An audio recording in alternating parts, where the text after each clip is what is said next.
Magandang umaga, magandang hapon at magandang gabi po sa inyo lahat. Ito po ang inyong lingkod, si John Makinay. And today, magdi-discuss tayo ng very important topic.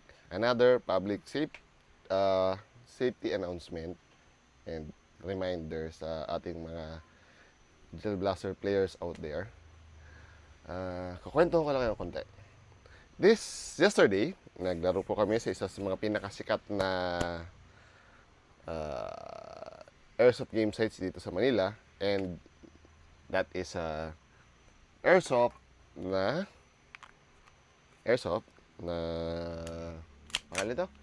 Airsoft game site na regulated and merong FPS limit na in which bago ko pumunta sa game site, checking nila yung FPS, so dapat hindi lalagpas.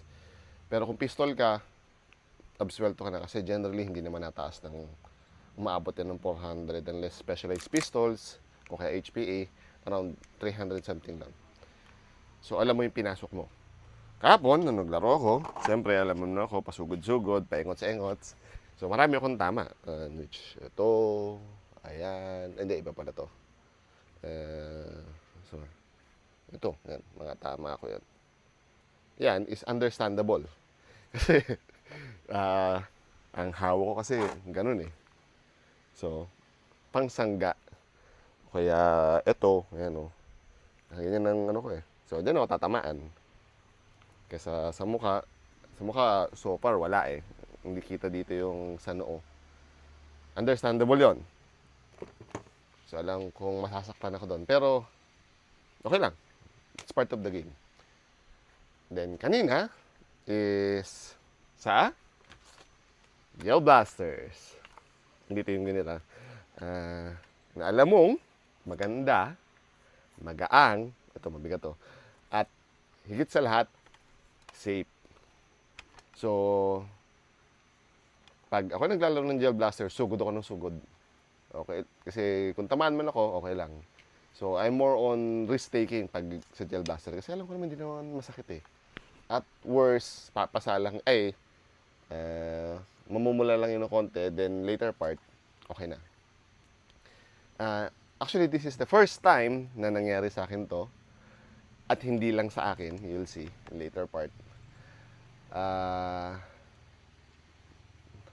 to say this?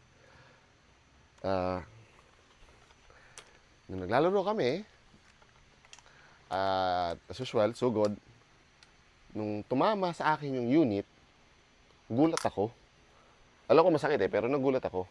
Kasi, nagkaganito. Sugat to. Sugat. Ano yan? Grabe dugo niyan kanina. Dun sa mga friends ko, kita niyo sa my day ko. Ito, and then, and tatlo. Airsoft yan ha? Airsoft. Kaya mapapansin mo, ganyan yung damage kasi nadurog yung bala. So, nag-spread out yung damage. In comparison sa airsoft, ganyan lang yan. Kasi hindi naman yung isang point lang yan, isang point. Diba? Sipin mo yan. Mas malala pa yung damage ko sa airsoft, sa Gel Blaster, kesa sa airsoft. Yeah. Actually, mas malala pa yung isa. Ito yung, panoodin yung video. Sa larong Gel Blaster, dapat hindi po tayo nagpapatasan dahil ganito ang mangyayari. Meron po isang player na sabi ay mataas daw pong FPS, umabot daw ng 400 plus, kaya tingnan na nangyari. Ayan o. So dito, hindi no. Actually ako din eh, ayan o. Aray. Diba? Ito pa isa o. Please po, huwag na po. Kaibigan na si Alex at nakita niyo naman yung damage niya as in.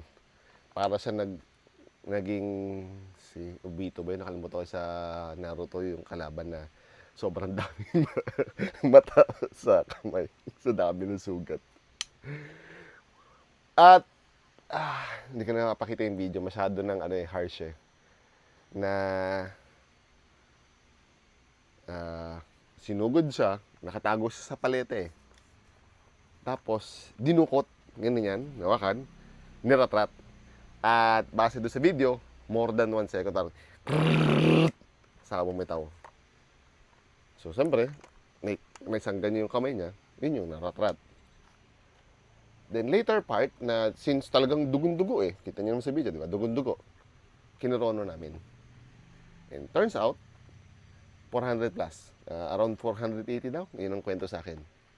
Sipin mo yun ha. Sa Gel Blaster game, 480 na ang pinakamataas ko yatang unit. Although meron ko 370, that's experimental. Ang normal units ko is around maximum na 280. Kasi I really do not believe on high FPS. Pointless. Hindi ka gagaling sa high FPS. Hindi lalayo ang range mo. Iba ang Gel Blaster sa airsoft. Hindi lalayo ang range mo. Nakakasakit ka lang. At pag nakakasakit ka lang, this kind of damage happens. At pag once na nagkakasakitan na, dyan na nagagalit ang tao, may nasasabing hindi maganda, at nagkakagulo. As in, natigil yung game namin kanina. Meron ba nag-enjoy? As in, nasira yung mood ng mga naglalaro kanina. As in. And dahil lang dun sa decision mo na parang I want to be higher than everyone. Hindi ko alam kung talagang decision gusto kong makasakit or gusto kong gumanti. I don't know. Hindi ko alam ang kanyang train of thought. I'm just trying to think ano yung possibility. Kasi proven ko yun na sa Gel Blaster, the higher the FPS, mas nagwawala yung bala. So, ba't ka magtataas ang FPS? Ano yung reasoning mo? Diba? I'm willing to listen. Pero, hindi ko alam kung ano yung very justifiable answer. Na para katanggap-tanggap na, ano. Kasi, yung range and accuracy, X na agad yun eh. So, ano pa? Gusto mo lang manakit? Gusto mo lang sikat na, look, taas ng FPS ng unit ko. I've been in airsoft for more than 15 years. And I've seen horror stories noon pa man. To the point na yung merong mga tao na nagkalabasan ng totoong baril. Airsoft to. Airsoft. Tokyo Marui. Kaya, I don't want that to happen to Gel Blasters. Or even worse, magkasakitan, nabalita, na-ban ng Gel Blaster sa Pilipinas. Hindi posible yun ha. Alam mo naman ng mga politicians natin, very reactive at very severe ang usual na reaction nila. Sa airsoft, it took us so long para maging laruan uli ang airsoft. Kasi at one point in time, classified siya as imitation firearms. Ngayon, laruan na siya. So, pero may stigma pa rin ang airsoft. Kaya, even though na marami pa rin nagmamatas ng FPS, kahit yung recent na North versus South, meron doon mga 600 plus, 640, 650 plus na airsoft. Choice na nila yun. Hindi ako maglalaro doon. Ayoko masaktan. As in, duwag ako dyan. I just want to play. Tapos ganun. Diba? Kaya kung mapapansin nyo, I've been making videos na sinasabi na hindi importante ang high FPS. Walang may dudulot yun na maganda. Nakita ko na yun noon pa man. At alam kong doon uulit yun. History repeats itself. Sabi nga nila, if you do not know history, you are deemed to repeat it. As me, as a person na tagal na, I'm doing what I can para ma-prevent. Sabihin na nila ako pakialamero, pero I just want to save the game. Hindi naman ako mag-e-effort ng ganito para dahil tawag dito, dahil sa issue or gusto kong makailam. Well, actually gusto kong makailam kasi nga I want to preserve the game that I love. Di ba? At gusto kong safe. Gusto ko lahat, everybody happy. Kasi pwede naman yun ng puro mababa lang FPS. We tried that before na usually 250 pababa lang. Glow gels lang. So talagang wala lang sakitan. Tawanan lang kami. Diba? Pero ngayon, pataasan na naman na ihi eh. Well, anywho, wala na akong magagawa. Nangyari na. I'm just hoping na ma-remind yung mga tao na huwag kayong magmataas ng FPS. As in, walang maidudulot yun na maganda.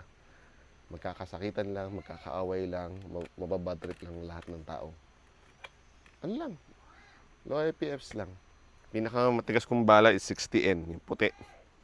Ano, na sobrang tagal nang nakababad na nadudurog na sa kamay ko. Kasi ayoko talaga makasakit. Well, anywho, I hope na sana may makinig, sana may makonsensya dito sa video kong to. Alam kong merong mga ma-open dito sa ginagawa kong to, pero that's my opinion. And everyone is entitled to their opinion. Okay? So, if you have any comments, suggestions, violent reactions, put it down in the comment section down below. Maging civil lang and pag-usapan natin ito. Okay? Hanggang sa muli. Paalam!